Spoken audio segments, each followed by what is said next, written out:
So it's really fun to be back once again in Santa Cruz. I guess I've been visiting since the 60s. I grew up in Palo Alto, visited here many times with family, in part because my big sister went to UC Santa Cruz. And so the other experience I had recently was I led the economics of downtown parking study from about October 2016 to probably April of 2018, when I was working for my old consulting firm, Nelson Nygaard. And since then, my other colleagues at Nelson Nygaard have carried on with that study. But I learned a lot during that project, and some of the mapping and existing conditions work that we used on that study, or that we prepared for that study, I've included in my presentation tonight. So I want to walk you through both, though, some strategies which I think can be good potential ones for Santa Cruz, not only for downtown, but more broadly for reducing traffic and improving transportation choices throughout the community. So let me see if I can bring these.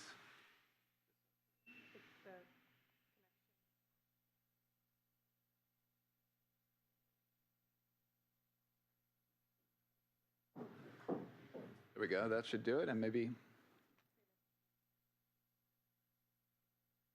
Yeah, sure thing.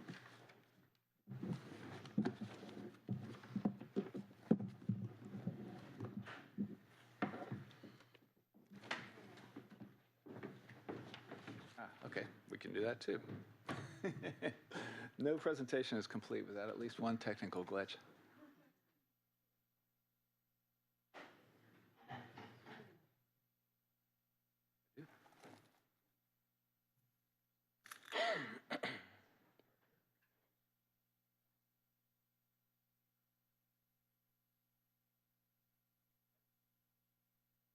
There it is. That's the one PowerPoint on there.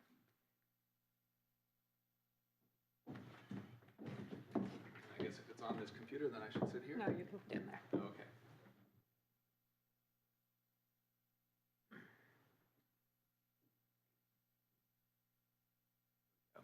So this presentation goes through some of the connections between parking and transportation policies and broader issues like housing and housing affordability, like economic development, and also the connections to traffic, vehicle trips, and pollution.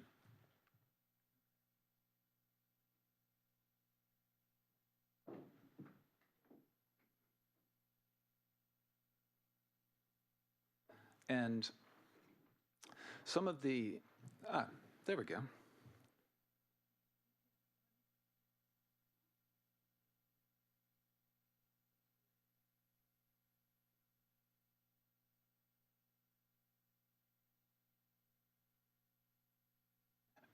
Let's see, I can see it now since I can see that screen. Is it? We don't see it. We can see it way back there. Got it. All right. Yeah. It looks like we got a couple screens up. Shall I go ahead? Go ahead. Okay, great. So I gave this an ambitious title, Strategies for Increasing Prosperity and Housing Affordability and Social Equity while Reducing Traffic and Pollution, which is perhaps more than we can, tackle in one study session. But I thought I'd try. And I think it's worth thinking about all of these things together because they are so linked. But it's also worth considering that we have done remarkable things in the past. So that happens to be my hometown of Palo Alto in the picture. And when my mom and dad came to Palo Alto, they bought their first house. My dad was a grad student. She was an elementary school teacher. They paid about $16,000 for that house. And at the time, it cost 25 cents an hour to park on University Avenue in downtown. And now today, that same house would cost me over $2 million, and it's free to park on University Avenue in downtown. Actually, it's free to park pretty much everywhere in Palo Alto, and Americans park free on 99% of all trips. So basically, we've completely solved our affordable housing problem for our cars. And the That's both striking, given the housing problems we have, but it's also worth thinking that, well, what if we started working on reversing that, or at least making it so that housing was reasonably priced and parking was priced but not necessarily free. And so I thought I'd take you through a little bit about introduction, existing conditions, including what I've seen about downtown parking inventory and occupancy, how emerging technologies are affecting demand for transportation, the transportation choices we have, and parking. And then a toolkit of strategies, some of which Santa Cruz is already doing in part, but which could perhaps be expanded. And so again, it's a toolkit to consider. And of course, parking and transportation aren't an end in themselves, but they're for your larger goals. A lot of the goals that we heard about in working on the downtown parking study, that businesses really need to be able to meet payroll, they need to be profitable this year. A lot of people perceive a parking shortage right now in downtown, especially at the peak hours. On the other hand, we've got to make progress on reducing motor vehicle use, including trips, if we really want to make progress on climate change, because it's such a big share. And of course, people in Santa Cruz really want better transportation options.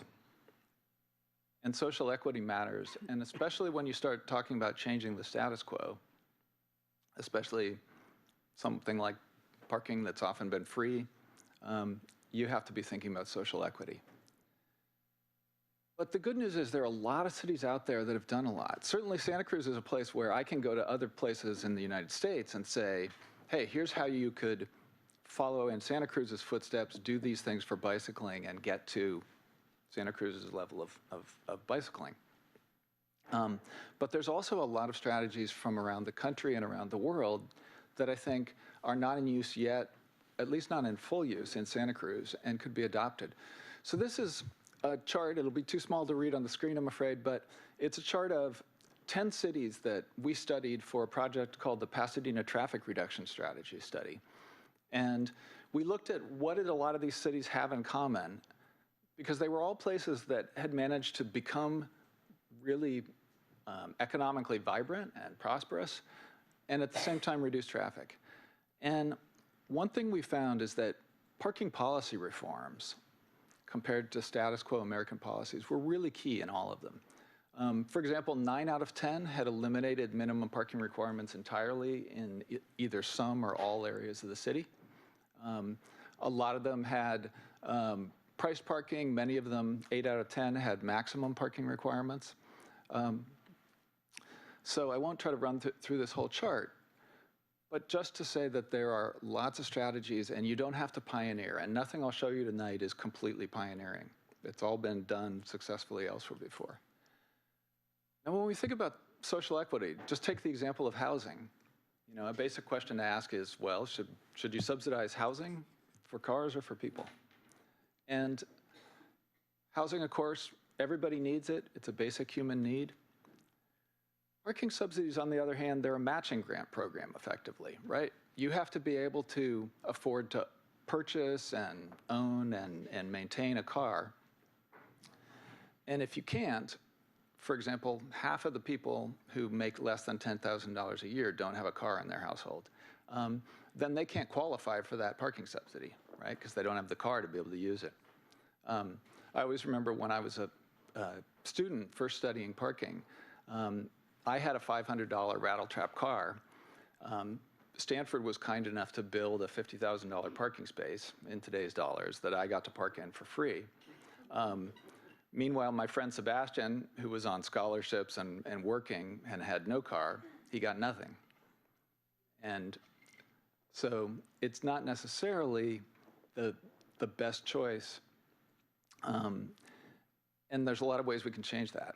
But basically, on equity, what we see is that wealthy people benefit a lot more than poor people on average from parking subsidies. They just own a lot more cars, they drive a lot more.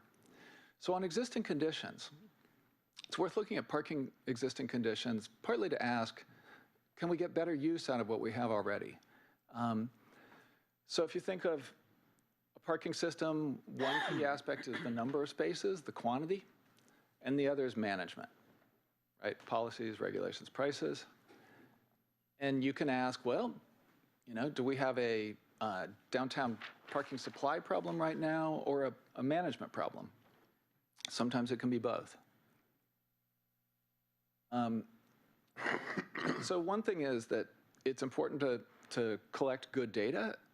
Santa Cruz does a much better job than many cities in collecting data. Things can still get better, and there are some gaps, but we were able to get a lot. Here, we prepared this with what was at the time the most recent occupancy data we had for the garages. And the main point I have in showing you this is just to say the peak parking demand in downtown Santa Cruz occurs on weekdays from 1 to 3 p.m. Early in the morning, late in the evening, it's much lower.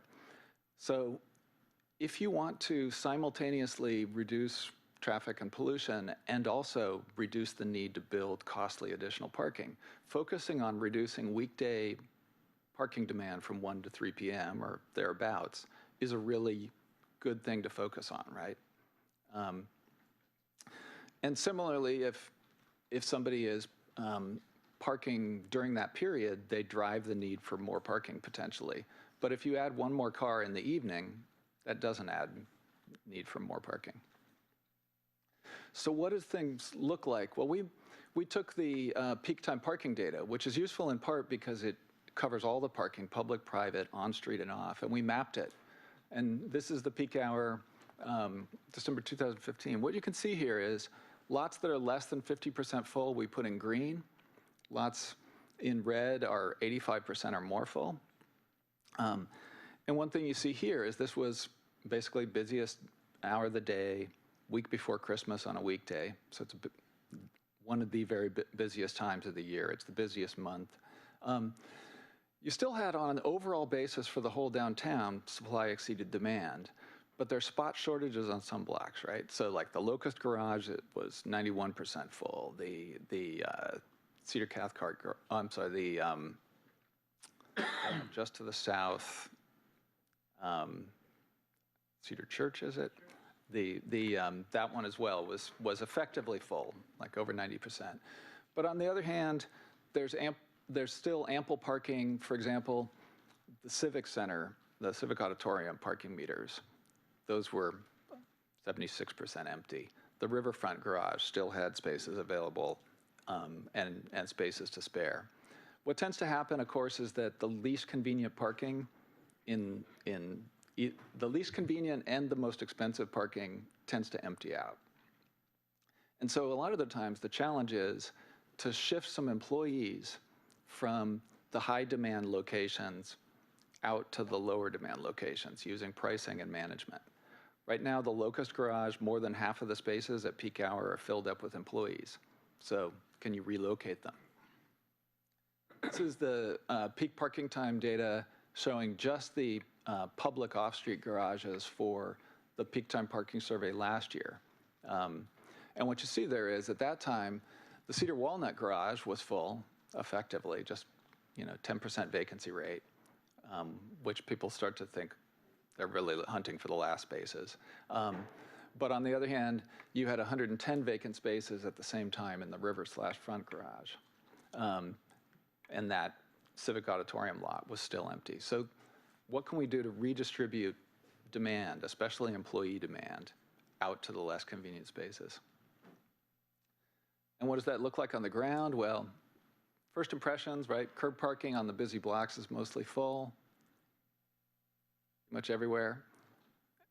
And then you go to the garage and it looks like that at the same time of day. Right, and so that drives a perceived parking shortage by people who don't know the system really, really well.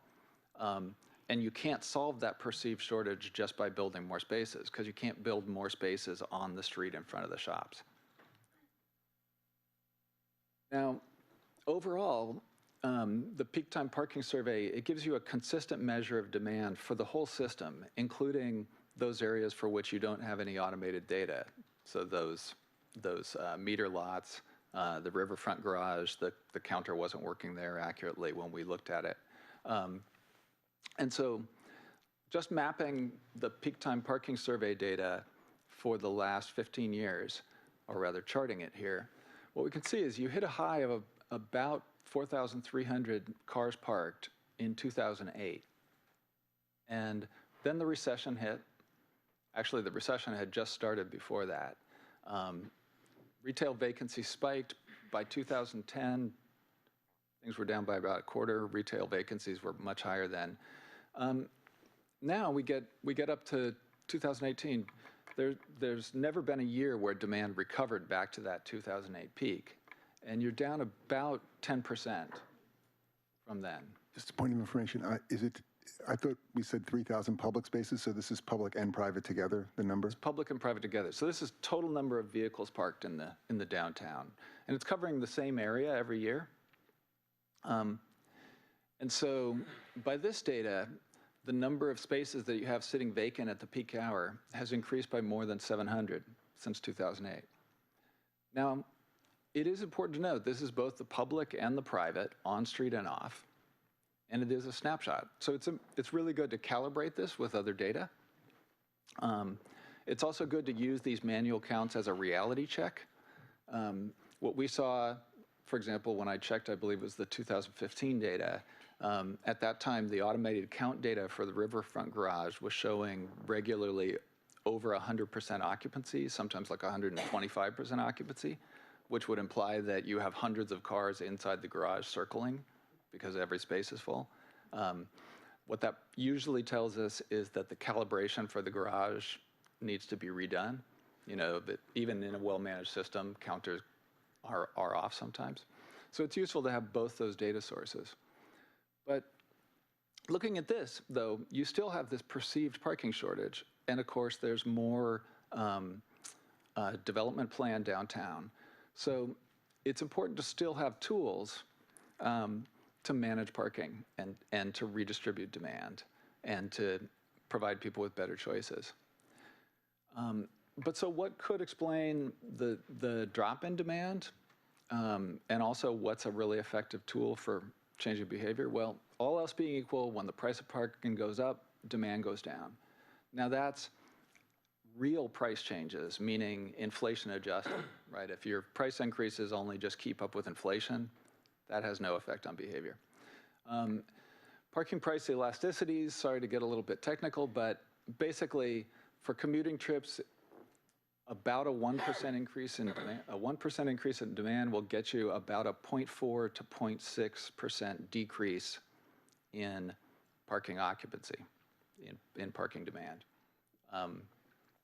It's less for non-commuting trips.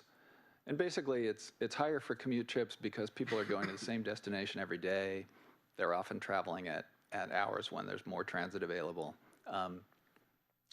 But we see this over and over again. So given that you've had apparently demand dropping despite 10 years of economic growth and despite things like adding the Warriors Arena, probably reaction to parking prices has something to do with this. So that's what it looks like when you chart it out. And when we were doing our projections, our forecasts of the future of parking in downtown, the model we built assumes an elasticity of 0.3, meaning a 1% parking price increase reduces demand by about 0.3%. So it's more conservative than many of the commute studies we've seen. But another thing that makes people really feel like there's a parking shortage downtown is that there's a wait list for monthly parking permits, and it's long. I forget the exact figures about how many months, but for many garages, I believe it was in the range of 9 months to wait for a permit. Well, here is the data from the waitlist survey that staff conducted in 2007. And what we found is that the vast majority of the people who are on the wait list already drive to work alone, and they park downtown every day. So, or at least every day that they work. 66% of those are already parking in some city parking facilities, and another 12 are in private lots or garages. And so what's going on? Well, basically half of those people already have a permit for a city lot, but they'd like a different lot or garage. Then the remainder, they're not waiting for a place to park, they're waiting for a better price. If you look at it, the daily rate is $8, which works out to $176 a month if you work full-time. The monthly permit's only $45. So it's effectively a 75% discount from the regular parking prices. And so if you were to let everybody on the wait list buy a permit right now, you actually wouldn't get significant new demand in downtown overall. But what you would get is a loss of a lot of revenue, because you would take a lot of people who are currently paying $8 a day, and you would be giving them that same commodity for $45 a month. So one of the options I would suggest is to look at, well, how can we change these incentives? We can see the sources of requests. Looker and Amazon account for about 20% of all the permits requested.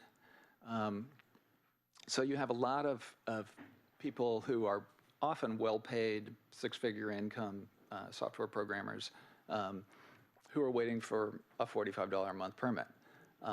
Not sure who actually, in those cases, pays for the parking, whether it's the employee or the employer. But so just some key takeaways. I think that right now, looking at the data, you really have a parking management problem rather than a supply problem. It's a matter of the least convenient spaces are underused, the most convenient spaces are overused, and you need to shift some employees and residents out to the underused ones. And I won't reiterate those, but I do want to turn next to really thinking about how emerging technologies are starting to change parking and transportation around the United States. And let's start with ride hailing. So Lyft and Uber, they are gaining in popularity really rapidly, especially among young people. So this is the Pew Research surveys. 3 years ago, getting to 4 years ago now, 15% of adults had ever used Uber or Lyft, and now we're up to 36%. And in most people under 30, most adults that is, under 30, have used Uber and Lyft or their competitors. And especially in places where you can save money by using less parking or save on parking hassles by using less parking, people are using it a lot. What it's actually doing in San Francisco is it's adding traffic congestion to the streets in downtown especially, but it's reducing parking demand. It's now up to 15% of all the vehicle trips that go from one point to another within San Francisco. And so what's happening to parking in San Francisco is that demand is dropping. This is the city's parking tax revenues, which is imposed both on the public parking garages and on all private parking transactions. They had expected and projected that revenues would rise substantially because we've added so many jobs and because prices were going up. And instead, it's been dropping for the last 4 years at about 1% a year or more. So instead of getting what they expected, we have double or so digit increase in revenues by now, it's dropping. And we're seeing this all around the United States. San Francisco says ride hailing is the primary reason. It's true elsewhere. So Ace Parking, which does a lot of valet parking operations and just regular parking management operations for companies all over, they've seen declines, really substantial ones, especially in hotels, restaurants, nightclubs, places where people go out to have a few drinks and have some fun, especially because people can avoid drunk driving. So what it means is that a lot of the revenue you thought you might get may be eaten away, especially as parking prices go up. And the other thing is that self-driving shuttles and taxis are actually now a reality in certain places. And I think it was William Gibson who said, the future is already here, it just isn't widely distributed yet. And so, for example, this is the Navia self-driving shuttles in Sion, Switzerland. They've been running for about 3 years now without any incident or accident. They started out just in the pedestrian precinct. Now they run out to the nearby train station as well. Their first shuttle in the United States or their first on public streets in the United States went into service a couple of years ago in Las Vegas. So this is 12 passengers. There's no brake pedal, accelerator pedal, or steering wheel. There is a stop button, and there is an operator who basically is there to reassure people, press the stop button and if needed. And actually, he also has for emergency operations, there's a joystick that he can take out from basically a hidden away box in order to drive the thing around. The thing is that self-driving shuttles are much easier because they don't have to master the whole world. All they have to do is master one route. They run that same route over and over again hundreds of times. And so that's why these have been able to go into operation. There's about 100 of these in operation worldwide, that is this particular company's. Easy Miles, another competitor, so they've been shuttling for a couple of years now to and from Dallas Cowboys games and Texas Rangers games. And they've got about 200 shuttles in about 20 countries. So this is really coming. And now they're reaching the point where they're running without operators in some of their shuttles. So it's truly self-driving. And then the next step is into self-driving taxis. The technology is still expensive enough so that most people can't afford the car and the companies want to be able to maintain it. But so Waymo has started operating in Chandler, Arizona. They began commercial operation in a limited area, and then they expect to expand out. They just got permission to run on public streets with no driver at the wheel here in Silicon Valley as well. And so this technology is advancing pretty rapidly, and you can expect it to be arriving. Usually not as fast as the people making claims will say, the people hyping it, but nonetheless, it's clearly coming. And especially the self-driving shuttles are really ready to go. Like Sacramento State just got theirs, Davis just got their grant for a self-driving shuttle. And why does this matter so much? Well, with transit, about 80% of the cost is the driver. So self-driving vehicles mean that the cost of transit and taxis is going to plummet. And we don't have any comparable breakthrough on the horizon for reducing parking costs.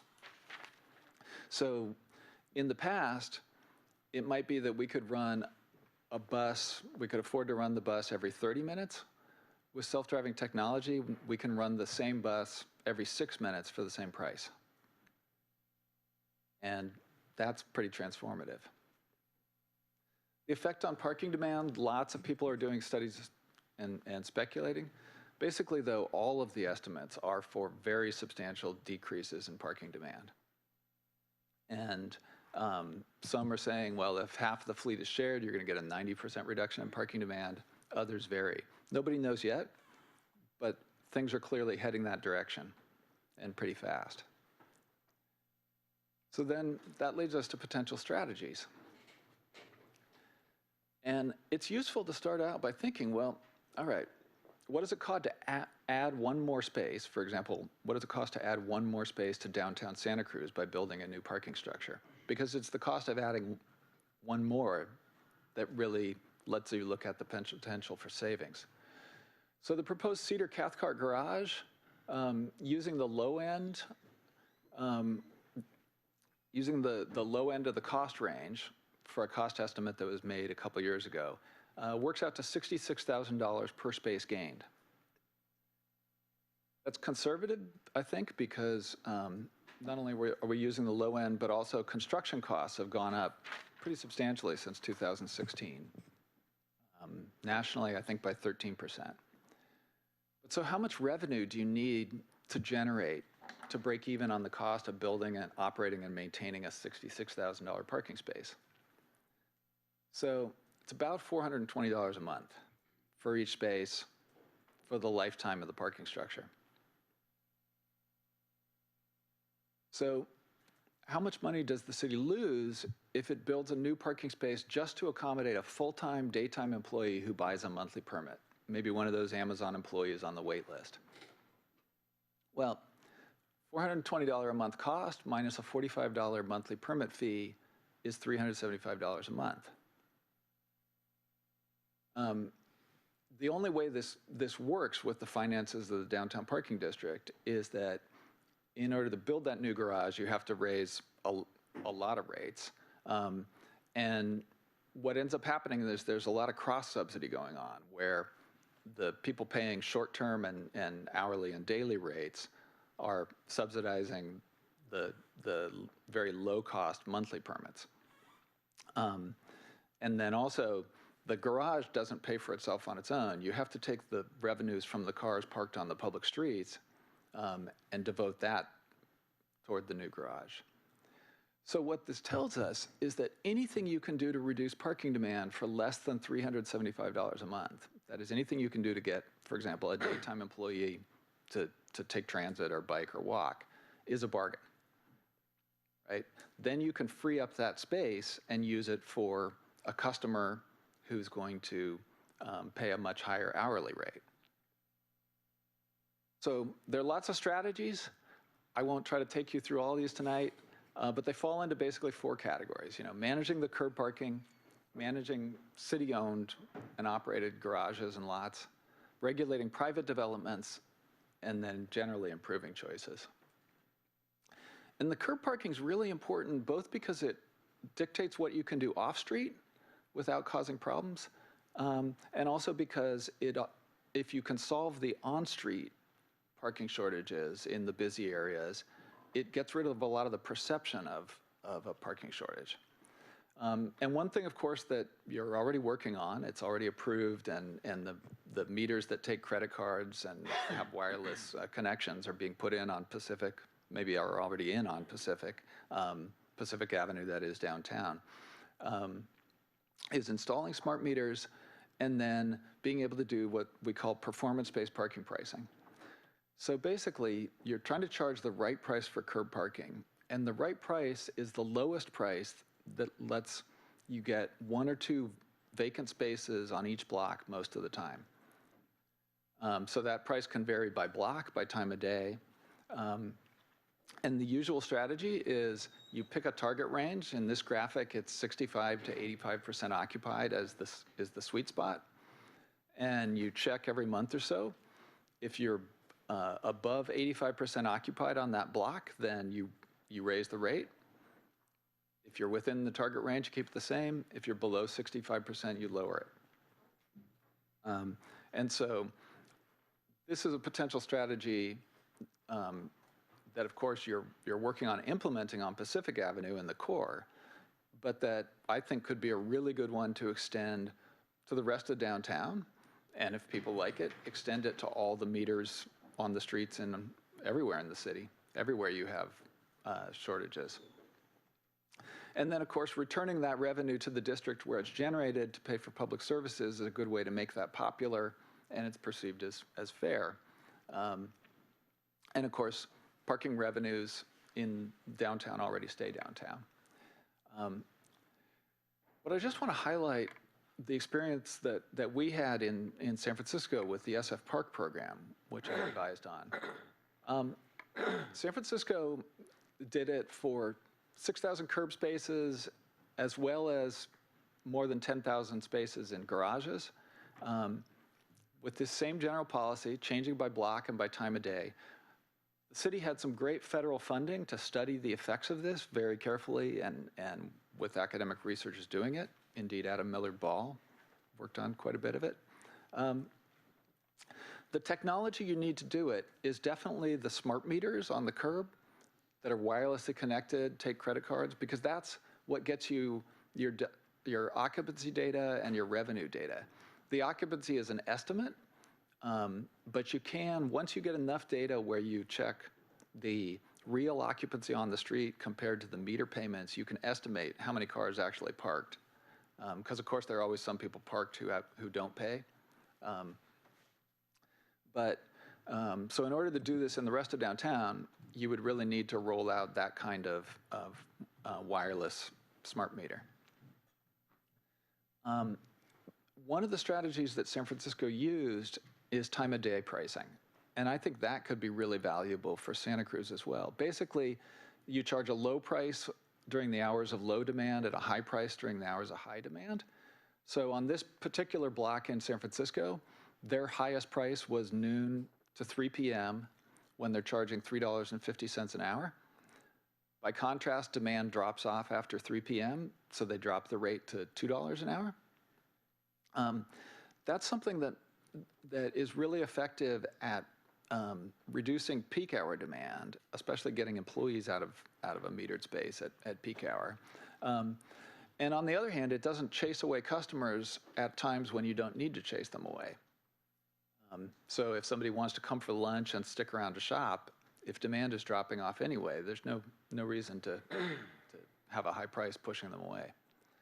And one of the things is that you really don't realize often what the right price for a block is until you've experimented. This is the Marina District. I'm sorry, this is Fisherman's Wharf area in San Francisco. And what we wound up finding, to our surprise, is that the right price on one block of Bay Street was 25 cents an hour. Right around the corner, the right price was $4 an hour. And it turned out that was because the $4 an hour was the hottest restaurants in town, and the 25 cents faces a blank wall and it's on a busy street, and nobody wants to park there. So actually, employees use the 25 cents an hour parking, and but you know, you really won't know until you experiment. And a lot of what might happen is that if you had this citywide or downtown-wide, the lots at the fringes and the metered spaces at the fringes on the street would go way down in price. The results, parking search time went down by about half. People looked for spaces. There were fewer tickets and citations because it was easier to pay and easier to find a space. And sales tax revenue went way up in the pilot areas where this was implemented compared to the rest of the control areas. So you had 35% increase in sales tax revenue in the pilot areas where this was in place versus less than 20% in the controls. So it's not just about, you know, managing trips. It's also about getting better economic vitality. And then in residential areas, like this might apply especially to projects outside of downtown. It's really important to protect residents from spillover parking. So you can, in some areas, one option is you charge non-residents the right prices for curb parking if there's any excess after residents' demand is met. Use the revenue to benefit that neighborhood.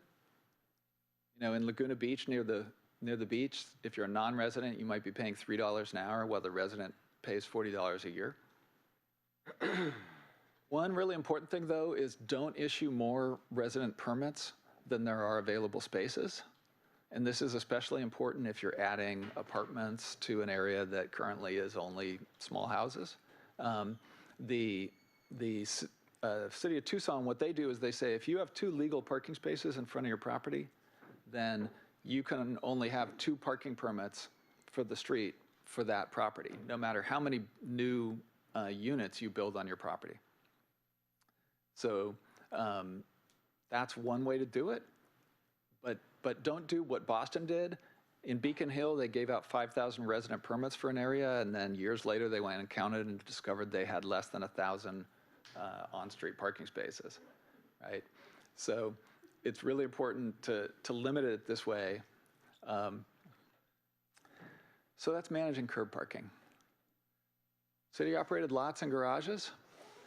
Well, first I want to say the projections that I've done using the model that I built, and I've built many of these over the years for different downtowns and campuses. The forecasting the planned development as proposed by the city, including the loss of parking spaces due to various projects. And then taking into account the effect of the planned parking price increases that have already been approved by City Council last summer,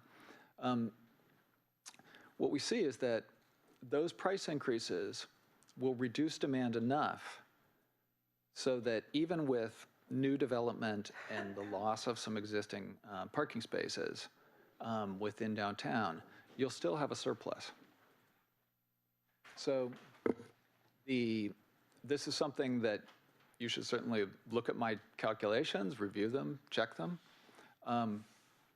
But it's really important to remember that when the prices go up at a rate higher than inflation, demand goes down, all else being equal.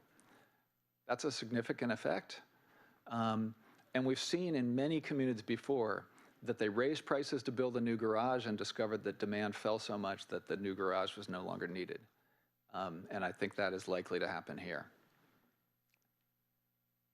But still, it's important to keep working on all the things you can do to solve current needs and future needs.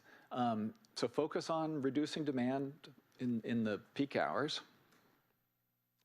This kind of time of day pricing that SF Park did on the street, they also did off street.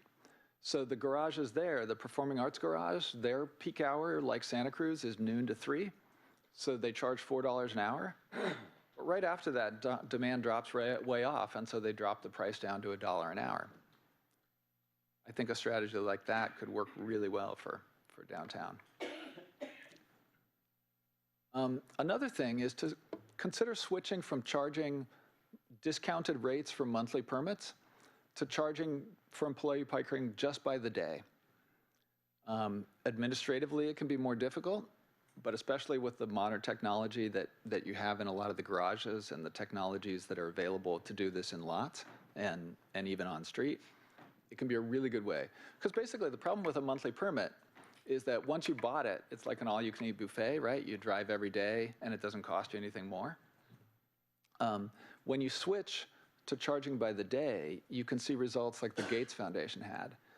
They went and they switched and they started charging $12 a day, capped at $120 a month. Well, when they put that in, people could basically save money every day they didn't drive. And their drive alone rate went from 42% driving alone to 34%, right? That's like a 20–25% drop in the total number of vehicles parked. The two things that come up with that, though, is, of course, some of the people who purchase monthly permits are maybe low income, right? And then some are very high income. Some of them are programmers with six-figure incomes. So one option, right, is to get rid of the monthly permits, which would end those subsidies for the people who can't afford to pay, and then provide transportation help to low-income people, just like PG&E has lifeline rates for electricity service. A second that may be politically more feasible is that you phase out your below-cost parking rates over time, where you could just let all the existing permit holders who have those $45 a month permits renew at existing rates, but then you charge full cost prices to the new buyers. And so what that would do is it'd be kind of similar to the pension system, which has lower benefits for new hires. And with that way, through attrition, you gradually phase out the below cost rates. So that's city lots and garages. Regulating private developments. Right, minimum parking requirements are really a critical topic and one where I think Santa Cruz could make a lot of progress. At least progress toward goals like making housing more affordable. And really, these requirements, they're government regulations, right, that tell every land use developer and every owner of a property how many parking spaces they have to build at a minimum. So this is Dana Point, California. This is what 4 parking spaces per 1,000 square feet of built space looks like. It's a lot of asphalt. The requirement for downtown for all commercial uses is here in Santa Cruz, I believe, is 2.5 spaces per 1,000 square feet. So downtown is better, but even so, it's a lot of square footage for every square foot of land. It's basically 4 spaces per 1,000 works out to 1.3 square feet of asphalt for every 1 square foot of actual building space. Now, restaurants are often 10 or 20 parking spaces per 1,000 square feet required. So what's their purpose? Right, we rarely have anything required by a zoning code. Zoning codes are mostly about limiting things, right? Limiting height. So my hometown, the purpose of these parking requirements is to alleviate traffic congestion. Milpitas, similarly. Napa, similarly. San Diego, to reduce traffic congestion and improve air quality. So they had higher ambitions for theirs. Well, generally what these requirements really are good for in a practical sense is to avoid spillover problems, right? So that if the parking in front of somebody else's business fills up, they don't fill up all the parking in front of your house on the street where you live. But why did they think that minimum parking requirements were good for reducing traffic congestion? I mean, after all, we've had these things for about half a century in most of California, and clearly congestion is worse. So really, it was an economically illiterate theory. The regulations were set to ensure that virtually all spaces, all destinations had excess spaces, even when parking was given away for free. Downtown Santa Cruz, of course, is an exception, but I think the rest of the city, this is how the requirements were set. They prohibited or they discouraged parking fees.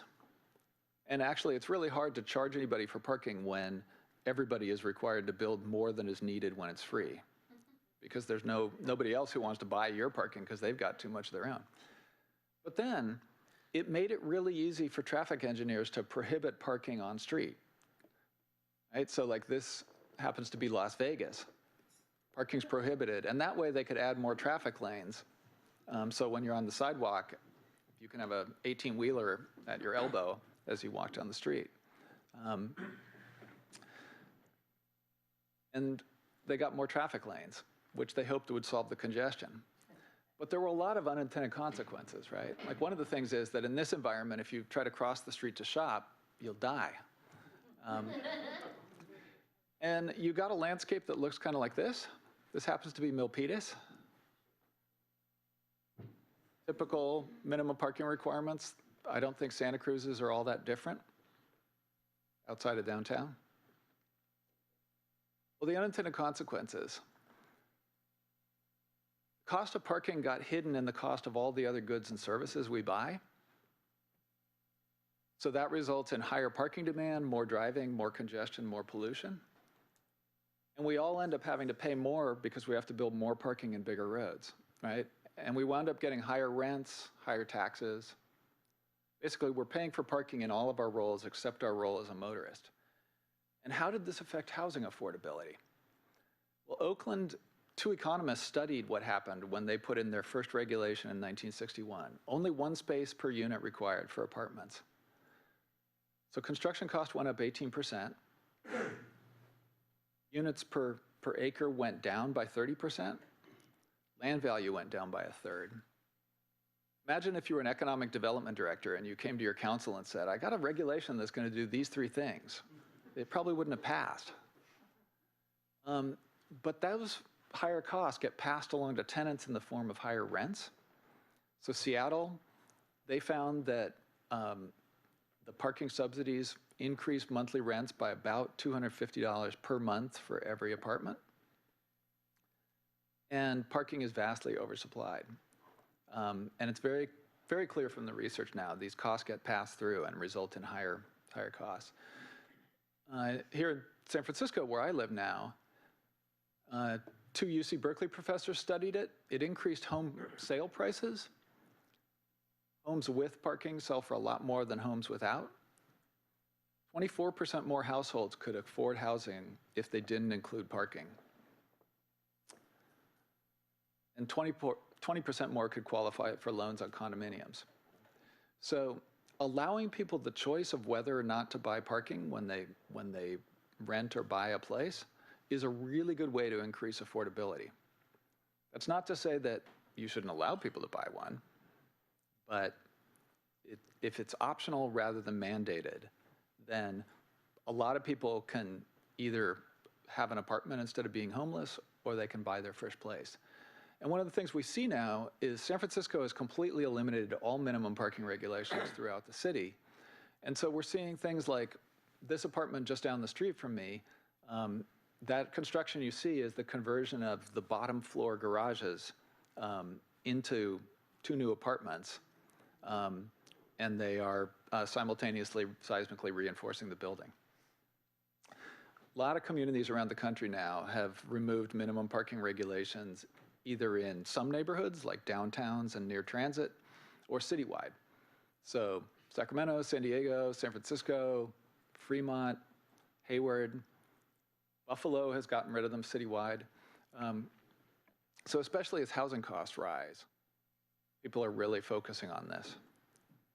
And you do have to manage the curb parking though, right? Otherwise you'll have spillover parking problems and a lot of complaints. So to give you an example, the Gaia building in Berkeley, this is a new project. Berkeley now, by ordinance, requires the separation of the cost of parking from the cost of actually renting an apartment. So this building has a fee of $150 a month. They also require that car share spaces be provided to car share providers at no cost in any new apartment building downtown or condo. They also require free transit passes, like the discount transit pass program you just created for downtown for new residents. And so the Gaia building, 91 apartments, 42 parking spaces built. They wound up with 237 adult residents with 20 cars. And this is mostly a market rate building. It's a mix of students and downtown workers. Bellevue requires the unbundling of parking costs from office spaces, from all commercial space. So you can do it there too. And that helped them reduce their drive alone rate from 81% to 57% as they built a lot of new offices in what used to be a bedroom suburb. Another thing you can do is to require a parking cash-out benefit for employees, which means that if an employer subsidizes parking for their employees, then they're required to also provide that cash to any employee who doesn't drive.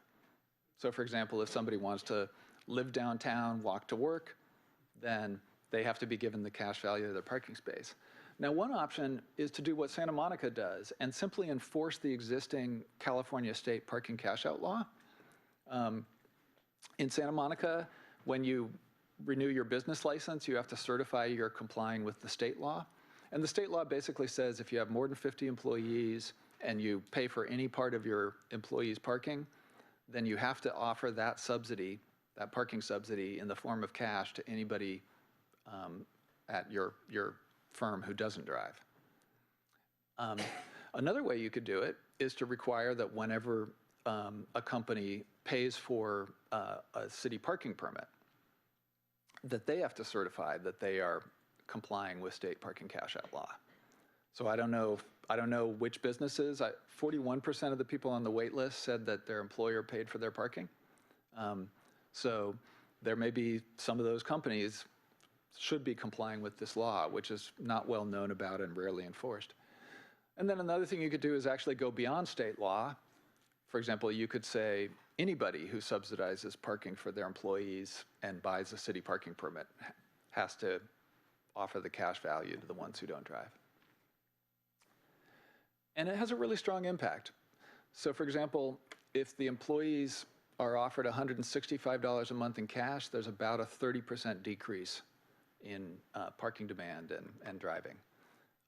That's from an academic study by Professor Donald Shoup at UCLA. We put that into effect with Genentech in South San Francisco. They're out in the office park east of 101. And over 6 years, combined with some other measures, we got their drive alone rate down from 77% to 55%. So there are strategies for regulating private developments, and that's close to the end. Of course, you're already working on providing the deep discount transit pass for all downtown employees, which I think is a really powerful way to do it. Actually providing the free transit passes to every employee in a group, that kind of universal access has proven in several studies to be the most cost-effective way to go, so I think you made a good decision there. And then review and expand your local transit networks as you can either contribute funding or add your own shuttles. Consider a self-driving shuttle pilot program, right? Like here's one that Ann Arbor has just started up. Of course, you can keep improving your bicycle programs. You've obviously done a lot. And especially these kind of protected bike lanes have a much greater effect than the older unprotected bike lanes that are seen around town. And I know you're working on that.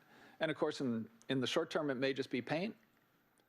But in the long term, you can build really beautiful streets like this one in the Netherlands, where you're really comfortably separated and you're closer to sidewalk level.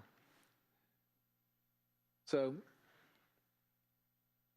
just to sum it up, I think the challenges that we have is to manage parking and transportation for the next few years.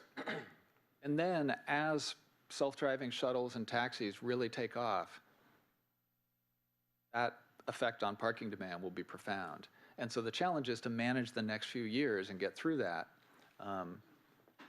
And then with time, a lot of the garages will empty out. One thing, of course, is that parking lots and garages always tend to empty out from the least convenient spaces to the most. So it's important to keep an eye on what's going on with your least convenient spaces and make sure that you're making good use of those. So pricing, like the curb parking pricing I talked about, is an important way to get to that. So there's a long list of strategies. I'll, of course, leave these slides with you. And with that, thank you for your time.